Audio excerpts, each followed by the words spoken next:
मंगल मूर्ति सद्गुरु मिलवै सर्वाधार।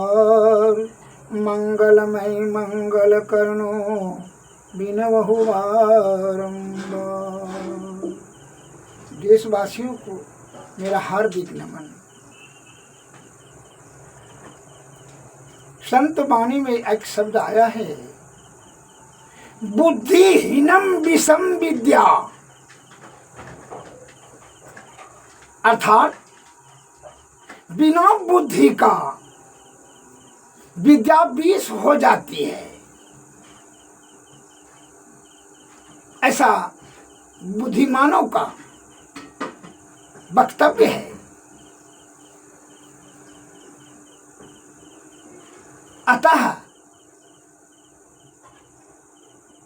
विद्या जो है वो प्रगाढ़ अध्ययन से प्राप्त होता है, लेकिन बुद्धि क्या है? कि बुद्धि सांसारिक जीवन में, व्यवहारिक जीवन में वह बड़ा सुरक्षा का कार्य करता है। अनुभव ज्ञान भी बुद्धि में समाहित रहता है। अर्थात एक उदाहरण देते हैं, जैसे आप बहुत पढ़ लिख लिए कि भाई कुर्सी ऐसे लकड़ी का काट के उसे बनाना चाहिए, उसे बनाना चाहिए ऐसे, लेकिन जो नहीं पढ़ा है, विद्या विहीन है, विद्या नहीं बेचारा अध्ययन किया है, और अपने पिताजी से यानी अपने पूर्वजों से वह कुर्सी कमार का बेटा ने बनाने के लिए सीख लिया बच्चे से, तो स्वाभाविक बात है कि वो बिना पढ़े लिखे भी वो कुर्सी बना देगा। अर्थात उसमें यह गुण आ गया, अर्थात यह बुद्धि आ गया, कुर्सी और केवाड़ी पलंग वो बना सकता है, लेकिन आप पढ़ करके केवल नहीं बना सकते हैं। वह केवल किताबी ज्ञान से आप कुर्सी पलंग नहीं बना सकते हैं। उसके लिए आप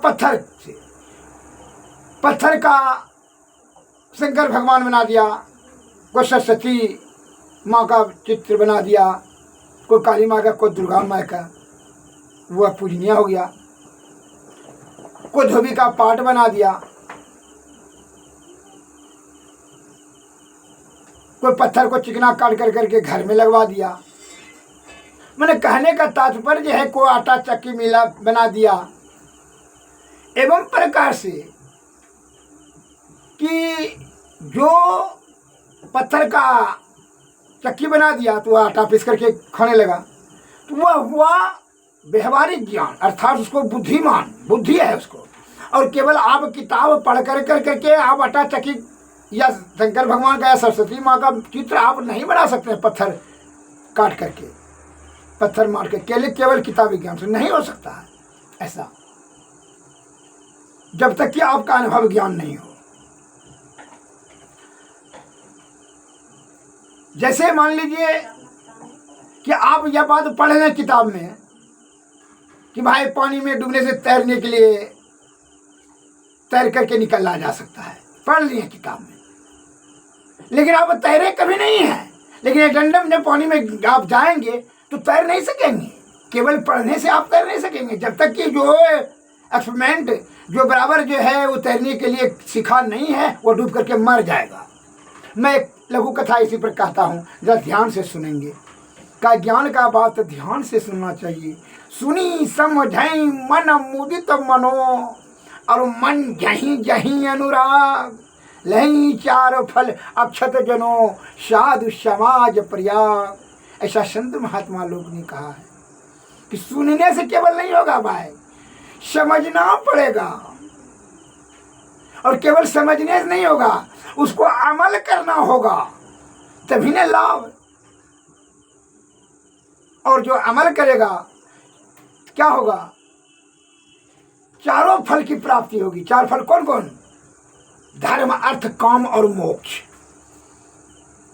ये चार फल प्राप्ति करने के लिए यह शरीर धारण करने का लक्ष्य निर्धारित किया गया है बुद्धिजीवियों ने, आदि संत महात्माओं ने, विद्वानों ने। अतः लेकिन हम लोग लोभाकृष्ट अर्थात विषया आसक्त होकर के मन और अहंकार से प्रताड़ित होकर के बहकावे में आकर करके दो चीज प्राप्त करते करते यह जीवन अर्थात यह आयु रूपी जीवन को नष्ट कर देते हैं। यही हुआ कि 84 लाख जीवन योनि में परिभ्रमण करना, फिर जो है धर्म प्राप्त कर करके मोक्ष प्राप्ति करें, यही समय नहीं दे पाते हैं। अर्थात इस बात का ज्ञान नहीं हो पाता है और जीवन में अमल नहीं कर पाते हैं। यही है जन्म और मरण का कारण बन जाता है। अगर यदि यही तन से इसी बार में इतने आयु में अगर धर्म और मोक्ष का प्राप्ति कर ले सदगुरु के शरण में जा कर करके, तो फिर 84 लाख योनि में जाने की आवश्यकता क्या है? फिर तो ये जीवात्मा ब्रह्म में मिल जाएगा। फिर हमको रोग शोक और संताप दुख बुढ़ापा मरना जीना है, रोना हंसना अंधकार प्रकाश, इसमें के चक्कर के सब जो है चक्कर से जो है हम पार हो जाएंगे। लेकिन ऐसा नहीं कर पाते। यह ज्ञान का अभाव कहिए, विषय की आसक्ति कहिए, इतनी विषय बलवती होती है कि इससे आप निकल नहीं पाते हैं और अपने आयु को छिन्न कर देते हैं। अर्थ और काम के ही चक्कर में धर्म और मोक्ष छूट जाता है। अच्छा, एक लघु कथा जो मैंने कहा, मैं बता रहा हूं क्या कि बुद्धिहीनम विषम विद्या, कैसे बिना बुद्धि का विद्या विष हो जाती है। जरा सा यह कथा को आप श्रवण करें। एक सेठ जी बड़ा पैसा वाला, उसने बेटा को जो है 8-9 बरस का था तो वह भेज दिया वहां लंदन पढ़ने के लिए। तो वहाँ पढ़ते पढ़ते वो बच्चा जो है वह 25 बरस पढ़ा, 30-35 बरस का हो गया। वहाँ से पढ़ कर करके BA MA लिए दिए, सब साफ हो गया, सब विद्या पढ़ लिया। वहाँ से आए, बड़ा शोर हुआ, प्रकांड विद्वान है भाई, बहुत सब किताब पढ़ लिए, बहुत बड़ा विद्वान है। आए यहाँ, जैसे आए सेठ जी अपने गांव में नगर में जो है शोर हो गया, खुशी के ठिकाना नहीं रहा। नगर वासियों को भी खुशी हुई, मैंने सेठ जी का बेटा जो है लंदन से पढ़ कर आया है, बड़ा विद्वान आदमी है, सब क्लास बहुत ऊंचा क्लास पढ़ कर आया है, बड़ी प्रशंसा भी हुई।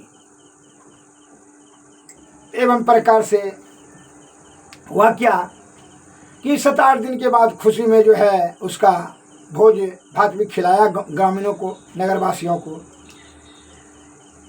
एवं प्रकार से 7-8 दिन बीत जाने के बाद जो है वो सेठ जी का बेटा ने इच्छा जाहिर किया, पिताजी हम जो है ननिहाल जाना चाहते हैं। तो कहा ठीक है जाइए, इसमें कौन बड़ा भारी बात है, घुमाइए। तो नदी के पार में उसका ननिहाल था। सेठ जी का बेटा का ननिहाल कहाँ था? गंगा नदी के उस पार में। तो वह किनारे पर गया और नाविक से बात किया कि भाई हमको रिजर्व में नैया से, छोटी नैया से पहुंचा दीजिए जल्दी उस पार। कहा ठीक है सर बैठिए। सेठ जी का बेटा जो है बैठा और कहा चलिए, रिजर्वेशन कर लिया नाव को, बस चलिए। जाने लगा नाव खोल करके नाविक। तो नाविक से पूछता है सेठ जी के बेटा, प्रभुता पाही काहि मद नाही, प्रभुता पा करके किसको मद नहीं हुआ? किसी को धन का मद, किसी को विद्या का मद, किसी को बुद्धि का मद, किसी को जो है मने मान सम्मान का मद। मन मद से जो है ना छूटा नहीं है, मद से घिरा हुआ है, अहंकार जो है घेर रखा है। और जो है अब इस प्रकार से जब बैठ कर करके नाविक ने नाव चलाने लगा तो क्या कहता है कि भाई चलो। थोड़ा दूर नाव जैसे स्टार्ट किया, खुला, तो पूछता है कि कितना पैसा कौड़ी कमा करके जमा किया है। क्योंकि नहीं सरकार, हम तो कुछ नहीं जमा किया, रोज कमाते हैं रोज खाते हैं। अच्छा, तब तो तुम्हारा 4 आना जीवन व्यर्थ हो गया। क्योंकि जो समझिए सरकार। तो और थोड़ा दूर जाने के बाद नाव कहता है कि कितना पढ़ा लिखा है। क्योंकि नहीं सरकार, कहाँ पढ़े लिखे हैं, कमाने खाने में बच्चे से जो है पिताजी के साथ में नाव चलाते थे, आते थे। इसी के फेर में जो है हम कुछ कोई अक्षर नहीं पढ़े लिखे हैं। क्योंकि तब तो तुम्हारा 8 आना जीवन व्यर्थ हो गया, बेकार हो गया। क्योंकि जो कहिए सरकार। और तब तक नाव बीच में चली जाती है। और तब फिर पूछता है सेठ जी के बेटा ने, अरे एक बात पूछे। कहाँ पूछिए न सरकार। क्योंकि अगर मौसम विभाग का कुछ जानकारी है। क्योंकि जी नहीं सरकार, हम मौसम विभाग कैसे जानेंगे, हम तो पढ़े लिखे नहीं हैं। तब तो वो बोलबे कि मौसम विभाग हम कैसे जानेंगे। क्योंकि तब तो तुम्हारा 12 ना, जब तुम नाव चला रहा है मौसम विभाग का जानकारी, तब तुम तुम्हारा जीवन 12 ना जीवन तुम्हारा नष्ट हो गया। क्योंकि जैसा कहिए सरकार। और इतने ही क्षण में अब ईश्वर की देखिए लीला, ईश्वर की माया, कहीं धूप कहीं छाया, क्या कहा जाए। अब इधर जो है उत्तर से जो है तूफान उड़ गया, मानसून की तरफ से, उत्तर तरफ से तूफान उड़ गया। इन नाविक ने भाप लिया कि जो है बादल आ गया, भाई तूफान हो गया। अब जो है नाव यह बड़ी कड़ी तूफान में, तो अब जो है नाव को डूबना निश्चित है। तब जो है वह पूछता है, नाविक ने पूछता है सेठ जी को, बेटा को, एक बात पूछते हैं सर। क्योंकि हाँ पूछो ना, क्या पूछना है, जो पूछो सब प्रश्नों का जवाब। क्योंकि तैरने के लिए आप जानते हैं। क्योंकि नहीं सरकार, वो कहाँ, अरे नहीं नाविक, हम कहाँ जानते हैं तैरने के लिए। क्योंकि तैरने के लिए नहीं जानते हैं, हिलने के लिए पानी में। क्योंकि ना हम तो जो है ना 8-9 बरस का थे, तो जो हमको पिताजी ने भेज दिया पढ़ने के लिए लंदन। वहीं से जो है ना 20-25 बरस 35 बरस तो वहीं पढ़े, तो जो है ना तब आए हैं। वाह, तब तो हमरा तो 12 ना सर आप जीवन बेकार बताएं। लेकिन अब तो आपका 16 ना जीवन बेकार हो जाएगा। क्योंकि कैसे, तो देख लीजिए इधर से उत्तर तरफ से तूफान उड़ रहा है। या तूफान ने नाव को डुबा करके ही देगा, ये छोटी नैया डूबना निश्चित हो गया। और हम तो तैर कर करके भाग जाएंगे या बांस पर। इतना कहना था, क्योंकि न हम तैरने के लिए नहीं जानते, इतना कहता तब 16 ना जीवन आपका सर बेकार हो गया। इतना कहते कहते उसको संभलने का भी नहीं मौका मिला। जैसे अंधर आया, नाव को उठा के पटक दिया। और जो सेठ जी का बेटा तो एकदम रसातल चला गया, डूब कर करके मर गया। ये तो तुरंत तैयार था, ये तो जानता था तो डूबना निश्चित। धड़ाक से बांस लिया और छलांग मार कर करके नदी में दूर चला गया। और बांसे पर तैर कर करके फेंका करके अंदर तूफान में वो किनारा फेंका गया। अर्थात वह अपने जीवन का रक्षा कर लिया तैर करके। और यह तैरने के अभाव में, नहीं जानने के अभाव में, अर्थात तैरने का गुण के अभाव में, इसको गुण नहीं था, तैरने के लिए नहीं सीखा था, केवल पढ़ने के लिए जानता था, किताब में पढ़ा था, कभी पानी में ढुक कर तैरा तो नहीं था। कभी 25 वर्ष तो किताबें पढ़ने में लगा दिया, विद्वाने होने में। अतः इस कहानी से यह ज्ञान हो जाना चाहिए कि बुद्धिहीनम विषम विद्या, अर्थात तैरने का अगर यदि उनको बुद्धि रहता, सेठ जी का बेटा का, तो जीवन उसका बच जाता। लेकिन यह बुद्धि नहीं हुआ, केवल विद्या हुआ। विद्या रहने से क्या होगा।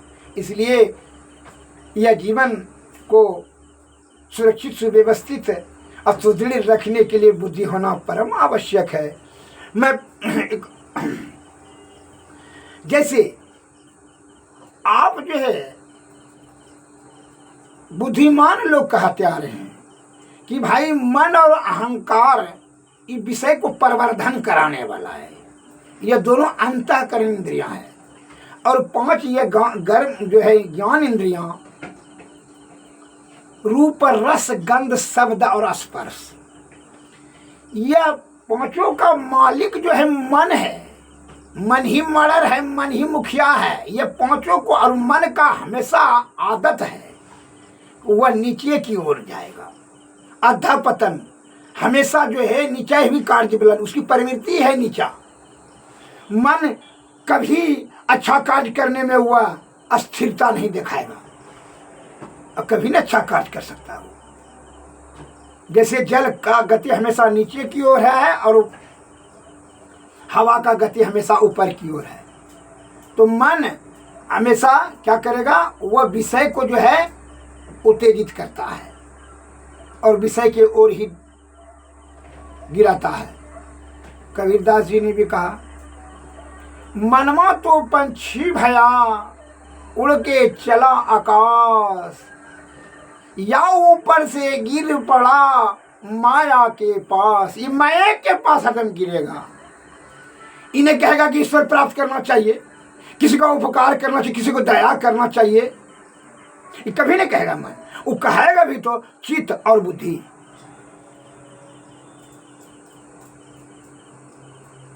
आप किसी को भी देख लीजिए,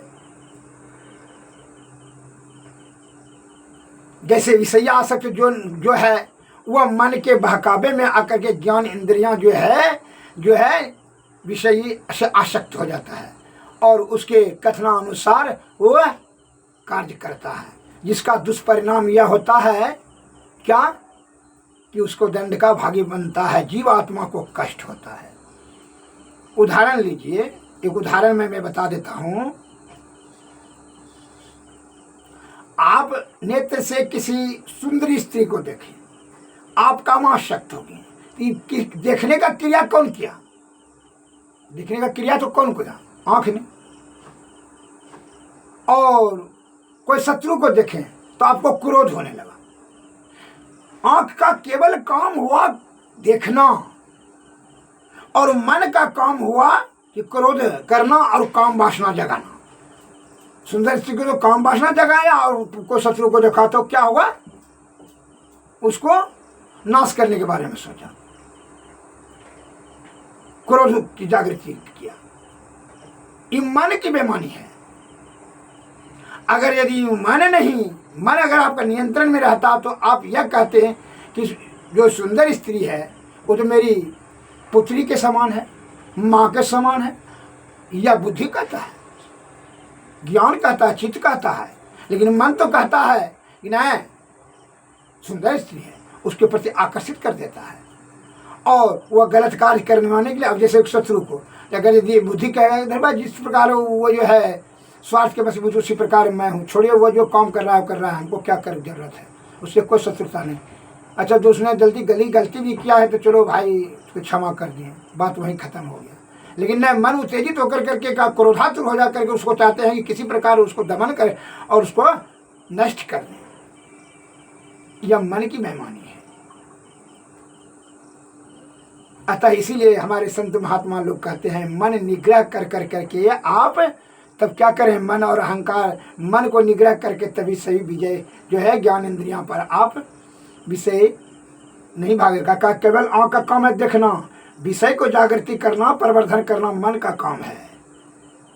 अगर चित्त और बुद्धि नहीं रहे तो ये तो डायरेक्ट आपको रसातल में दे देगा। तो अब इसीलिए उस कहते हैं संत महात्मा लोग कि अगर यदि मन निग्रह नहीं किया जाए तो विषय जो है आपका विषय के ही आसक्त होकर के मनुष्य नाना प्रकार का जो है कष्ट ये जीवात्मा को होता है। मन ने गलती किया, आप सुंदर स्त्री को देखे तो गलत भाव पैदा हुआ, उसके साथ गलत कार्य करने की कोशिश किए, उसके लिए दंडित ये शरीर को, पीठ को देना होगा। पीठ को लाठी लगता है, ये शरीर को जो है जेल दिया जाता है। सहता कौन है? आँख में तो नहीं मारता है कोई, पीठ पर मारता है, मत्था पर मारता है, जेल होता है। तो कष्ट किसको होता है? जीवात्मा को, मन को नहीं। मन तो बैठे बैठे घर में जो है ना वो तो उड़ते रहेगा, जेल में भी बैठे बैठे तो उड़ते रहेगा, लेकिन कष्ट जीवात्मा को हो। फॉर द स्टान में उदाहरण दे दूं कि जैसे उंगली में आपको चोट लग जाए तो कष्ट किसको था? उंगली को, जीवात्मा को, जीवात्मा को। एक आदमी ने कहा नहीं उंगली को, बोले सुनिए आप सब चीज़ है रहने दीजिए, क्या चीज आपके शरीर से निकल जाता है अगर यदि उसको सुइया भोग दीजिए या काट दीजिए गला, उसको कोई कष्ट नहीं होता है। क्या चीज निकल जाता है? वह है जीवात्मा। जीवात्मा निकलने के बाद उसको काट दीजिए या फूल दीजिए या खुशबू दीजिए या बदबू दीजिए या कुछ दीजिए, उससे कोई मतलब नहीं है। इस बात से साबित हो जाता है कि कष्ट जीवात्मा को सहना पड़ता है। उसकी मुक्ति के लिए सदगुरु के शरण में जाएं, तभी क्या होगा। उन्होंने युक्ति बताई, युक्ति से भक्ति, भक्ति से तब मुक्ति होगी। मन को निग्रह करें, ज्ञान इंद्रियां तभी अपने आप अपने कंट्रोल में हो जाएगा। आप शुद्ध चित्त आत्मा से सतोगुण में सदाचार का पालन करें, आयुर्वेद का सेवन करें। आयुर्वेद निर्दोष औषध है, इसमें किसी प्रकार की कोई साइड इफेक्ट नहीं है। अतः पाखंडीय और लालची और पूंजीपति के द्वारा बनाई गई यह आयुर्वेद नहीं है। आयुर्वेद के महान प्रवर्तक भगवान धन्वंतरी साहब ने भी कहा है कि दीर्घावसर आरोग्यता को दृढ़ करने के आयुर्वेद सर्वश्रेष्ठ सर्वोत्तम सर्वोपरि रसायन है। बिना आयुर्वेद का शाब्दिक अर्थ है जिस वेद से आयु दृढ़ हो, आरोग्यता दृढ़ हो।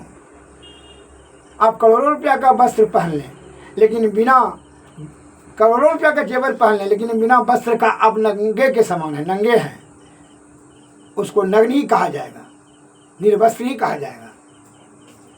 और उसी प्रकार बिना आयुर्वेद का सेवन किए बगैर आप दीर्घायुवान, आरोग्यवान और बलवान नहीं हो सकते हैं, क्योंकि यह प्रकृति द्वारा बनाई गई औषध और आयतन भी आप भगवान के द्वारा बनाई गई है। जिस चीज की अति आवश्यकता है ईश्वर अपने पहले आपको बना कर दे चुकी है, आप केवल अमल करना है। और हम लोग जो है बहकावे में, लालच और आलस में आकर के क्या करते हैं, कड़वा कसीला चीज़ें खाते हैं, जो है ये आलस किया और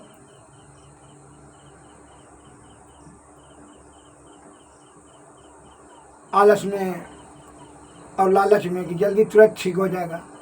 आप विदेशी दवाई खा करके जल्दी ठीक होना चाहते हैं, यह लालच हो गया। इस कारण से आपकी क्या होता है, इम्यूनिटी पावर कम, नाना प्रकार का साइड इफेक्ट, जिसके कारण से आपकी जो है ना भीतर की पाठ पुर्जाएँ जो है दुर्बल हो जाती है, क्षतिग्रस्त हो जाती है और आपकी कोरोना कैंसर, नाना प्रकार का जटिल बीमारी से ग्रसित होकर के आधे उम्र में समाप्त हो जाती है।